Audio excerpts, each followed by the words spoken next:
ब्रह्म वैवर्त पुराण में वर्णित एक कथा के अनुसार कश्यप ऋषि के प्रपौत्र माली और सुमाली थे। दोनों ने कश्यप ऋषि की आज्ञा से महादेव की कई वर्षों तक तपस्या की। ओम नमः शिवाय, ओम नमः शिवाय, ओम नमः शिवाय।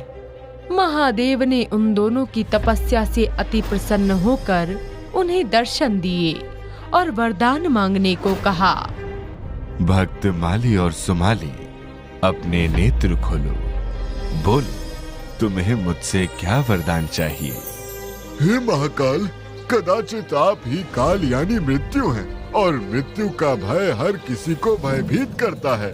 यदि आप हमारी आराधना से प्रसन्न हैं, तो हमें वरदान दें कि हम दोनों जब कभी किसी संकट में हो तो आप हमारी रक्षा हेतु उपस्थित हो जाएं। तथास्तु। इससे पूर्व काल में माली और सुमाली ने ब्रह्मदेव को प्रसन्न कर ये वरदान प्राप्त किया था कि उन दोनों भाइयों का प्रेम अटूट हो और उन्हें युद्ध में कोई पराजित ना कर सके। और इधर उन दोनों ने महादेव से भी अभयदान का वरदान प्राप्त कर लिया था, जिससे उन दोनों को उनकी शक्तियों का अहंकार हो गया था, जिस कारण उन दोनों ने देवलोक पर आक्रमण कर दिया। इंद्र, यदि तुम अपने प्राणों की रक्षा चाहते हो तो स्वर्ग छोड़कर चले जाओ। भ्राताश्री, इंद्र को कहीं भेजने की आवश्यकता नहीं है। विजय के उपरांत हम इंद्र सहित सभी देवताओं को अपना दास बना लेंगे। भ्राता माली, तुम्हारा ये परामर्श भी उचित है।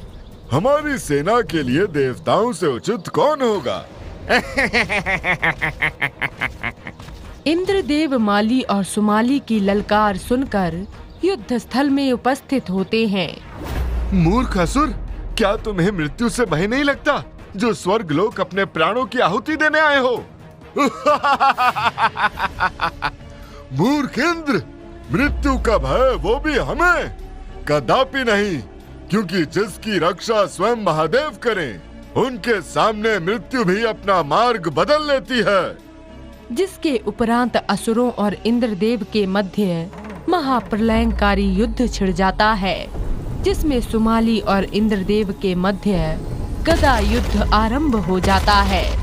और उधर माली अपनी माया से कभी अग्नि तो कभी वायु उत्पन्न कर अन्य देवताओं को त्रास देने लगा, परंतु देवताओं की शक्ति उन वरदानी असुर भाइयों के समक्ष ज्यादा समय तक टिक नहीं पाती। उधर सुमाली और इंद्रदेव के बीच गदा युद्ध में सुमाली के एक भयंकर गदा प्रहार से इंद्रदेव घायल हो जाते हैं। ये देखकर सभी देवता भयभीत हो जाते हैं और वो इंद्र के साथ युद्ध भूमि से अदृश्य होकर नवोग्रहों के स्वामी सूर्य देव के लोक पहुंच जाते हैं। देवताओं की ये दशा देखकर सूर्य देव अति क्रोधित हो जाते हैं और अपने रथ पर सवार होकर माली और सुमाली को दंडित करने युद्ध भूमि में पहुंच जाते हैं। अभिमानी असुरों, तुम्हारा इतना साहस कि तुम दोनों ने स्वर्गलोक पर आक्रमण किया। इस धृष्टता के लिए मैं तुम दोनों को अवश्य दंडित करूंगा। सूर्यदेव, जब देवताओं की सम्मिलित सेना हमारा कुछ नहीं बिगाड़ पाई, ऐसे में तुम हमसे अकेले युद्ध करने आए हो। भ्राता सुमाली, सूर्य देव को पराजित कर अपने अधीन कर लेंगे और फिर हम अपनी इच्छा के अनुरूप सूर्योदय और सूर्यास्त किया करेंगे। अवश्य भ्राताश्री। मूर्ख असुर, मेरा तेज आदि और अनंत है, जिसके एक अंश मात्र से तुम दोनों भस्म हो जाओगे। यदि तुम दोनों अपने प्राणों की रक्षा चाहते हो तो इसी क्षण मेरी शरण में आ जाओ, मैं तुम दोनों को क्षमा कर दूंगा। अर्थात तुम हमें जीवन दान दोगे? अरे भ्राता सुमाली, तनिक देखो, कहीं हम दोनों सूर्य देव के तेज से भस्म ना हो जाएं। मूर्ख, तुम दोनों का इतना साहस कि तुम मेरा उपहास करो। तुम दोनों का ये कृत्य क्षमा योग्य नहीं है। प्रिय भक्तों, माली और सुमाली अपने वरदानी शक्तियों के कारण अति अभिमानी हो गए थे, परंतु उन्हें सूर्यदेव के तेज का ज्ञान नहीं था। माली और सुमाली अपनी माया से कई भीमकाय असुर सैनिक उत्पन्न कर उनको सूर्यदेव पर आक्रमण करने का आदेश देते हैं। तभी सूर्यदेव अपने एक हाथ से अग्नि रूपी धारा उत्पन्न कर सभी असुर सैनिकों को नष्ट कर देते हैं। ये देखकर माली और सुमाली अति क्रोधित हो जाते हैं और दोनों अपनी माया की सहायता से आकाश में विचरण करने लगते हैं। वो दोनों कभी शूल तो कभी कटार से सूर्यदेव पर प्रहार करते, परंतु सूर्यदेव के पास आते आते वो सभी अस्त्र स्वतः नष्ट हो जाते। वो दोनों अपने हाथों में गदा लेकर सूर्यदेव की तरफ आते हैं। सूर्यदेव अपने हाथ से एक दिव्य पुंज छोड़ते हैं जो दोनों के सीने में जाकर लगती है और उन दोनों के हाथ से गदा छूट जाती है। तभी सूर्यदेव अपने दोनों नेत्रों से अग्नि के तेज को छोड़ने ही वाले होते हैं। महादेव, आपके दोनों भक्तों के प्राण संकट में हैं। शीघ्र ही हमारी सहायता करें। माली सुमाली की पुकार सुनकर महादेव स्वयं युद्ध भूमि में आ जाते हैं।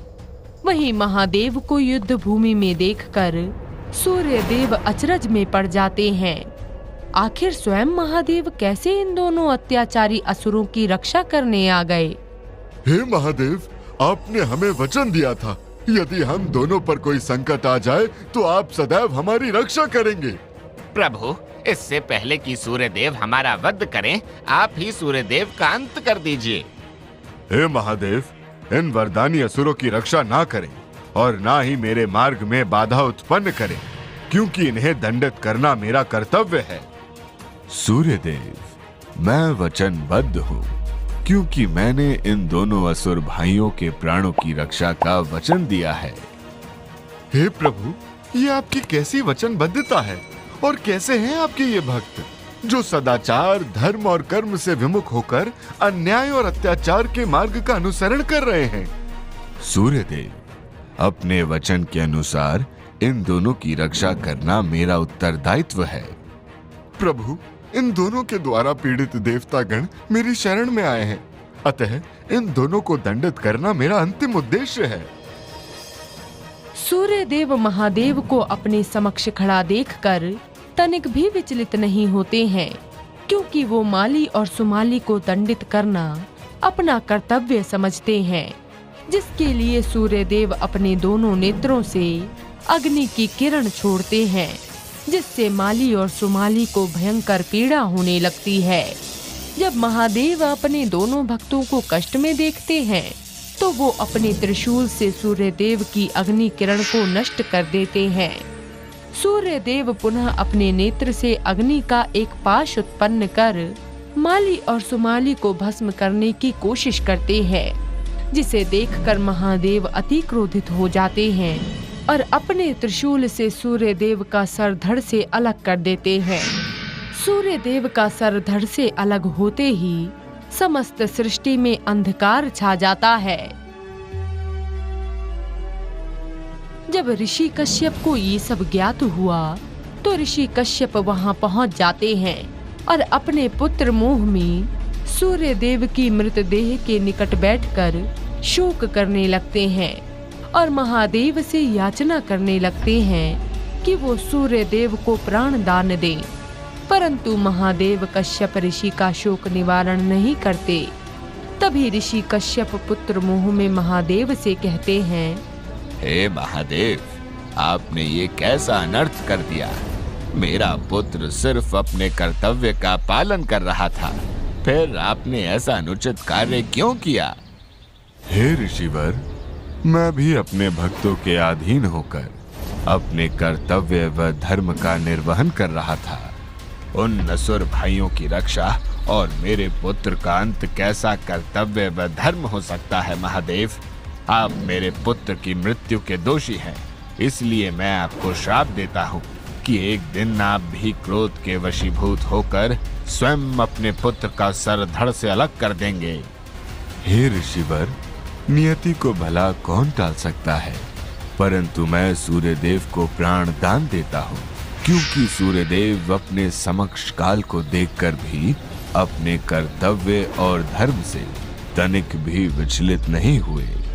प्रिय भक्तों, ऋषि कश्यप ने महादेव को इतना भयंकर श्राप दिया, किंतु क्षमाशील और घोर कृपा निधान महादेव ने सूर्यदेव को प्राण दान दिया, जिस कारण सूर्यदेव ने जीवन दान पाकर सृष्टि को पुनः अपने तेज से तेजोमय कर दिया। और वहीं ऋषि कश्यप के श्राप के कारण कालांतर में महादेव के हाथों बाल गणेश का सर धड़ से अलग हो जाता है, जिसके फलस्वरूप उनके धड़ पर गजमुख से जीवन दान मिला, जिन्हें हम गजानन, विघ्नहर्ता गणेश आदि नामों से जानते हैं।